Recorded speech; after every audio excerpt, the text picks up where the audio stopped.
आंखें बंद करके बयान दे रहे हैं। कोई दोष नहीं है नुपुर शर्मा का, उसने तो वही बातें कही है जो कुरान में लिखी हुई है। कुरान में लिखा हुआ है,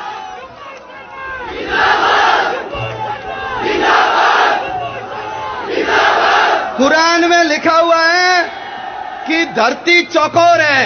बोलो, धरती चपटी है या गोल?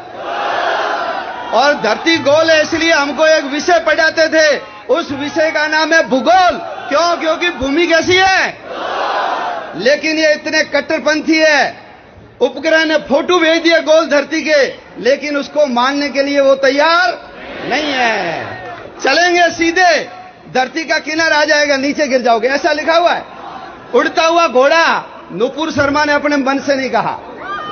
आयशा का विवाह 6 साल में हुआ और 9 साल में उससे शारीरिक संबंध बनाए गए। ये मैं नहीं कह रहा हूं, ये कुरान में लिखा हुआ है। और इनका जो मामा है, इनका जो मामा है जाकिर नाइक, आपने सुना जाकिर नाइक के बयान? जाकिर नाइक ने कहा है, जनसत्ता अखबार ने लिपापोती करके उसको 9 साल से 19 साल का बना दिया। लेकिन जाकिर नाइक ने कहा जनसत्ता ने गलत लिखा है। आयशा की उम्र कितनी थी? कोई गलत नहीं बोला।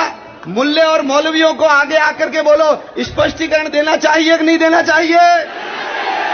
लेकिन जाकिर नाइक बोलेगा तो कोई विरोध नहीं करेगा, और हमारा कोई व्यक्ति बोलेगा तो सारा आसमान सिर के ऊपर उठा लेंगे। कारण हिंदू जग रहा है, उनकी हालत खराब हो रही है। हिंदू जग गया तो मेरा क्या होगा, तेरा क्या होगा रे कालिया। आपने वो गीत सुना होगा ना, अपनी तो जैसे तैसे, थोड़ी ऐसे या वैसे कट जाएगी, आपका क्या होगा जनाब अली। तो आपका क्या होगा ये जानते हैं, इसलिए ये विद्रोह कर रहे हैं। भाइयों, मैं आपको कहता हूं, आपने रामायण पढ़ी हो नहीं पढ़ी हो कोई बात नहीं, गीता पढ़ी हो नहीं पढ़ी हो कोई बात नहीं, वेद देखे हो या नहीं देखे हो कोई बात नहीं। आप सबसे निवेदन करता हूं, आप कुरान पढ़िए। क्या पढ़िए? कुरान। और यदि कुरान पढ़ोगे तो आपको समझ में आ जाएगा गीता क्यों पढ़नी चाहिए। जब तक कुरान नहीं पढ़ोगे आपको गीता क्यों पढ़नी चाहिए समझ में आने वाला नहीं है। इसलिए सब लोग हिंदू धर्म ग्रंथों, हम तो चलो बचपन से माता पिता, दादा दादी, नाना नानी हमको संस्कारों में सिखा देते हैं, जो हमारे धर्म ग्रंथों में वो हमको बता देते हैं, प्रैक्टिकली बता देते हैं। लेकिन उसको नहीं पढ़ते, उसको पढ़ेंगे तो आपको सब चीजें समझ में आ जाएगी कि ये जो बातें हैं उठ कहां से रही है। और जब उनकी पुस्तकें उनको अधिकार दे रही है, मारने का उनको अधिकार दे रही है, तो फिर ये लोग क्यों नहीं मारेंगे। इसलिए कई देशों के अंदर कुरान के ऊपर क्या लग गया है, बैन लग गया, प्रतिबंध लग गया है। कारण सब चीजें वहां से निकल रही है। इसलिए आप सब लोग कुरान जरूर पढ़ना, आपको सारा चित्र समझ में आ जाएगा। भाइयों, हम सब लोग संगठित थे, एक थे, इकट्ठे होते थे, यज्ञ करते थे, पूजा करते थे, सत्यनारायण की कथा करते थे, कुंभ में जाते थे, मंदिरों में शाम को इकट्ठे होते थे। ये सब हम भूल गए। त्रिकाल संध्या करते थे, हम सब भूल गए।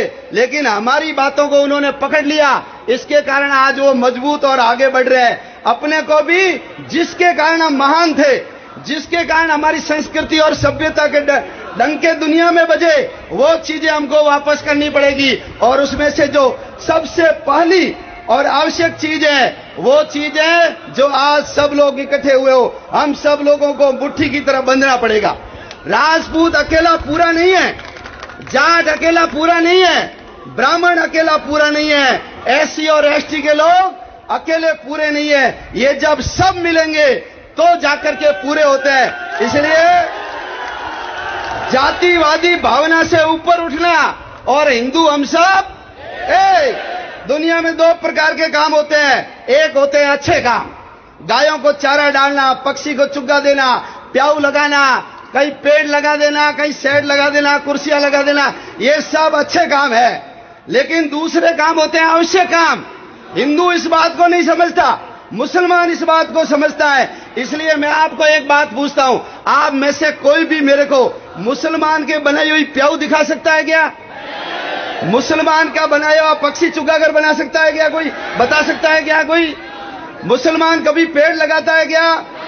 कभी लंगर चलाता है क्या? गौशाला या धर्मशाला हॉस्पिटल बनाता है क्या? अरे कभी भूकंप और बाढ़ आ जाए तो फटी हुई लुंगी और पजामा तक नहीं देता वो प्रधानमंत्री राहत कोष के अंदर फूटी कौड़ी 5 पैसे भी नहीं देता। क्यों? क्योंकि उसको पता है ये बेवकूफी के काम कौन करता है? हिंदू करता है। इसलिए वाटर कूलर लगाएगा हिंदू, पानी कौन पिएगा? हाँ, आप कहीं वाटर कूलर नहीं बता सकते जिसपे लिखा हो कि इसका निर्माण या इसकी स्थापना अल्लाह बख्श लो खुदा बख्शने की, कहीं नहीं देख सकते। सब हिंदुओं के नाम आते हैं। लेकिन दूसरा काम होता है आवश्यक काम, और वो आवश्यक काम हर शुक्रवार को बोलो मस्जिद में जाकर नमाज पढ़ते हैं, और उसके बाद जो मौलवी खड़ा होकर के उनके अंदर जो विद्रोह की भावना भरता है, उसके अंदर कट्टरवाद ठूंसता है। इसी के कारण तो जब नमाज पूरी करके निकलते हैं तो उन लोगों के हाथों में पत्थर होते हैं, और हमारा व्यक्ति जब पूजा करके निकलता है तो उसके हाथों में प्रसाद यानी लड्डू होता है। होता है या नहीं होता है? होता है। इसलिए हम सब लोग ये जो अच्छे काम है, अच्छी बात है, करना ही है, लेकिन हम सबको आवश्यक काम करना है, और वो आवश्यक काम है संगठन, संगठन, संगठन। इसलिए आप सब लोग किसी न किसी संगठन से जुड़ो, संघ की शाखाओं में जाओ, बजरंग दल के अखाड़े में जाओ, विश्व हिंदू परिषद से जुड़ो, दुर्गा वाहिनी और मातृशक्ति से अपने घर की बहन बेटियों को, महिलाओं को जोड़ो। और नहीं जोड़ा तो आने वाले समय में हमारा भविष्य अंधकार में, हमारी बहन बेटी सुरक्षित नहीं रहेगी, गौ माता सुरक्षित नहीं रहेगी, मंदिर सुरक्षित नहीं रहेंगे, ये महाराज सुरक्षित नहीं रहेंगे। और जब हम ही नहीं रहेंगे तो बोलो देश बचेगा क्या? देश कंकड़ पत्थर से नहीं बनता है, देश बनता है समाज से, और उस समाज के अंदर एक उसको जिंदा रखने वाली चीज होती है, वो है संस्कृति। इसलिए हम सब लोगों को हिंदू संस्कृति को जिंदा रखना है, और इस जिंदा रखने का काम कौन करता है? ये संघ और संघ से जुड़े हुए संगठन करते हैं। इसलिए आप सब लोग इसमें जुड़िए।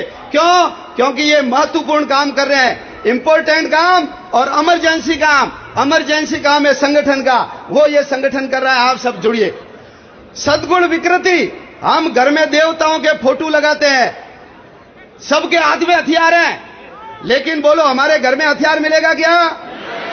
यदि कन्हैया जी के आसपास की दुकानों के अंदर, सबके अंदर यदि लठ होता, यदि फावड़े का डंडा होता, छोटा मोटा लोहे का सरिया होता, तो बोलो वो दोनों अपराधी वहां से जिंदे जा सकते थे क्या? नहीं जा सकते थे। तुम भवानी का फोटो लगाओ, अष्टभुजाधारी 8 हाथ है, लेकिन घर के अंदर तो सब्जी काटने का अच्छा चाकू भी नहीं है, तो भवानी आकर के तुम्हारे जैसे लोगों की मदद और रक्षा नहीं करेगी। आपको हथियार उठाना पड़ेगा।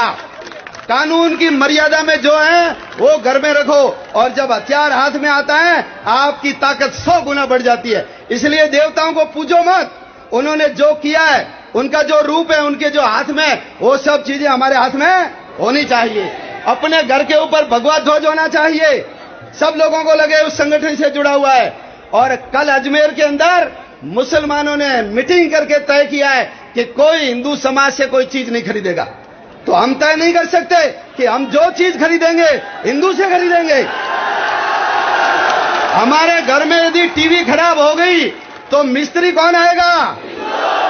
फ्रिज खराब हो गया, मिस्त्री कौन आएगा? कूलर खराब हो गया, एसी खराब हो गई, टूटी खराब हो गई, चिटकनी खराब हो गई, ठीक करने के लिए कौन आएगा? और आजकल तो घर पे खाने के ऑर्डर देते हो, मोटरसाइकिल लेकर आता है और डब्बा बांध के पीछे, कौन आएगा? और जो हिंदू होगा उसी की दुकान से हम जाकर के माल खरीदेंगे। आज दुनिया के अंदर इन बदमाशी के कारण पूरी दुनिया के अंदर थू-थू हो रही है मुसलमानों की। सब लोग इनको गलत नजरों से देख रहे हैं। कल हमको एक आदमी मिला, काम चल रहा है, मैंने नाम पूछा, उसको बोलते हुए अपना नाम शर्म आ रही थी। कारण ऐसे हथकंडों के कारण पूरा समाज बदनाम हो रहा है। इसलिए जो कुछ अच्छे लोग होंगे उनको मैं कहता हूं आपको आकर के बयान देना चाहिए। लेकिन भाइयों, कोई भी मुसलमान इनका समर्थन करने वाला क्यों? क्योंकि मुसलमान हमेशा मुसलमान होता है, उसके लिए देश समाज कुछ नहीं होता है, सबसे पहले मुसलमान। इसलिए हिंदू समाज का विरोध करने वाला सबसे पहले कौन होता है? हिंदू होता है। कई लोग फेसबुक पे बैठे बैठे घर के अंदर मैसेज इधर से उधर करते हैं और कोई बोलता है तो उसके ऊपर कमेंट करते हैं, लेकिन जब ताकत दिखानी होती है तो कोई नहीं आता। ऐसे जो निष्क्रिय लोग हैं, जब देश संकट में पड़ा हो और लोग दूर खड़े देखते रहते हैं, वो शत्रुओं को ही प्रसन्न करने वाले होते हैं, यानी वो भी शत्रुओं के समान ही है। इसलिए आप सब लोग राय बहादुर मत बनो, मैदान में आकर के काम करो, और नहीं करेंगे तो हमारा भविष्य चौपट